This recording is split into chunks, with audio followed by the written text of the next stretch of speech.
একদিকে প্রেম, অন্যদিকে রহস্যময় অনুপস্থিতি, আর তার মাঝখানে দাঁড়িয়ে বাংলা টেলিভিশনের সবচেয়ে আলোচিত জুটি। অভিষেক বসু আর শার্লি মোদকের চুপিসারে বিয়ের গল্পটা যতটা মিষ্টি, ততটাই রহস্য রেখে যায় দিব্যানী মণ্ডলের অনুপস্থিতি। কি এমন ঘটলো যে ফুলকি পরিবারের নায়িকাই এলেন না নায়কের বিয়েতে?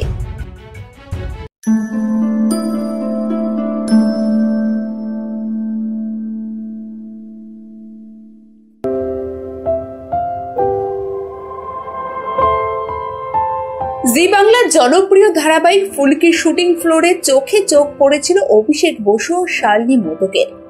তখনও কেউ টের পায়নি অভিনয়ের ছলে গড়ে উঠেছে বাস্তব প্রেম।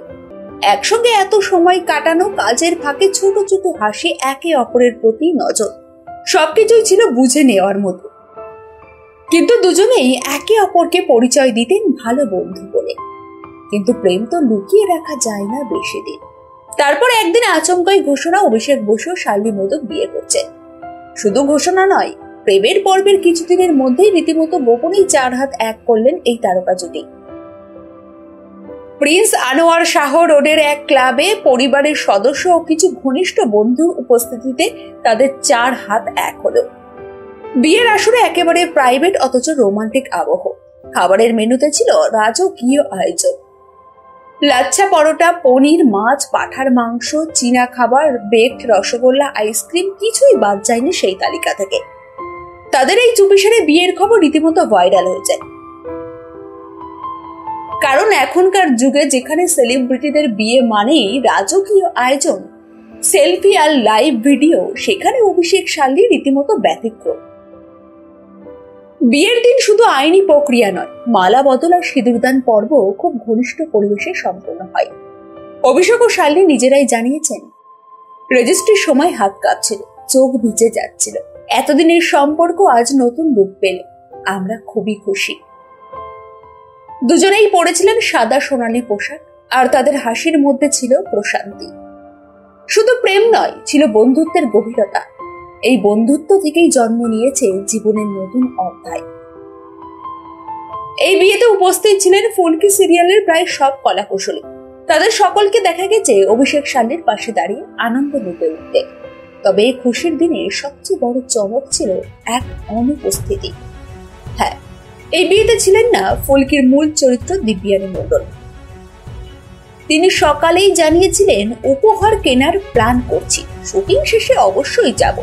তাহলে কি এমন হলো যার কারণে অনুষ্ঠানে আসা হলো না দিব্যানী? তাহলে কি শার্লির সঙ্গে অভিষেকের সম্পর্ক শুরু হওয়ার পর থেকেই দিব্যানী একটু দূরে সরে গিয়েছিল? অনুরাগীদের দাবি, দিব্যানীর মতো ঘনিষ্ঠ সহ অভিনেত্রী যদি না যান বিয়েতে, তাহলে নিশ্চয়ই কিছু একটা ঘটেছে। এটা কেবল শুটিং এর ব্যস্ততা নয়, তবে এ নিয়ে কেউই খোলাখুলি কিছু বলেননি। এই প্রেম ও বিয়েকে ঘিরে কেবল খুশির গল্প নেই, আছে অনেক জলঘোলা, অনেক গসিপ। শুরু থেকেই অভিষেক ও শার্লি তাদের সম্পর্ক নিয়ে মুখ খোলেননি। হয়তো তারা জানতেন, একবার সম্পর্ক প্রকাশ্যে এলে নানান প্রশ্ন উঠে আসবে। এই সমস্ত প্রশ্নের জবাব না দিয়ে তারা ঠিক করেছিলেন ভালোবাসাকে নিজেদের মধ্যে রেখেই দেবেন, যতদিন না সেটা চূড়ান্ত হয়। তাই হয়তো বিয়েটাও হলো একেবারে গোপনে। সব গুঞ্জন, সব অভিমান, সব জল্পনার বাইরে দাঁড়িয়ে অভিষেক বসু, শার্লি মোদক এখন একে অপরের জীবন সঙ্গী। তাদের চোখে মুখে স্পষ্ট সেই আত্মবিশ্বাস, আমরা ঠিক আছি, আমরা একে অপরকে পেয়ে গেছি। তারা জানেন মানুষ কথা বলবে, কিন্তু শেষ কথা বলে ভালোবাসা। অভিষেক শার্লির বিয়ের খবর ছড়াতে সোশ্যাল মিডিয়ায় ঝড় ওঠে। অনেকে শুভেচ্ছা জানিয়েছেন, আবার অনেকে প্রশ্ন তুলেছেন দিব্যানীর অনুপস্থিতি নিয়ে। আপনাদের কি মনে হয়, কেন আসেননি দিব্যানী? কমেন্টে জানাতে ভুলবেন না আপনাদের মতামত। ভিডিওটি ভালো লাগলে লাইক ও শেয়ার করে পাশে থাকুন।